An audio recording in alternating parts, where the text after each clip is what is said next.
إنه خلى شاهين يقعد مكانه.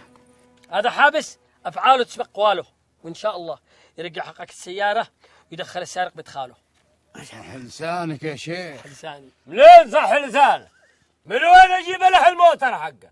شق الأرض وأعطيه حقه. يمه تركيني أذبحه. عقلي عقلي يا رشا.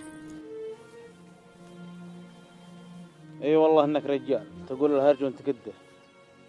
مسكين هذا الولد، كيف يرضى على حاله يقعد مكان الشيخ بعد كل اللي سمعه. اسمع يا حابس، حبسوس، أشوف من يوم ما سافر خالي طلع لك قرون، لكن كثرت الهدرة هنا وهنا. هذه الفرغة يا حابس، الفرغة أنا مقرب للفرغة. اسمع يا حابس، إذا ما تروح تدي السيارة حق الرجال، قطاع الطرق اللي خذوني مربطين فوقه، لا تدي الغنم حقك أنت وأمك، تمام؟ له بدل سيارته، مفهوم؟ حبسوسي ولا مفصع لي ببندق؟ مقعك الفارس القبيلة.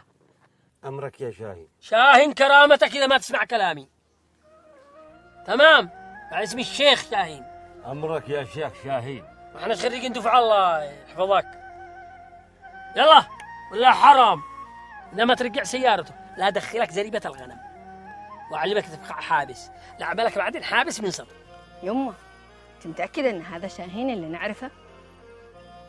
اقول مشكلتي انا وزوجتي ما بيحلها الا الشيخ شاهين.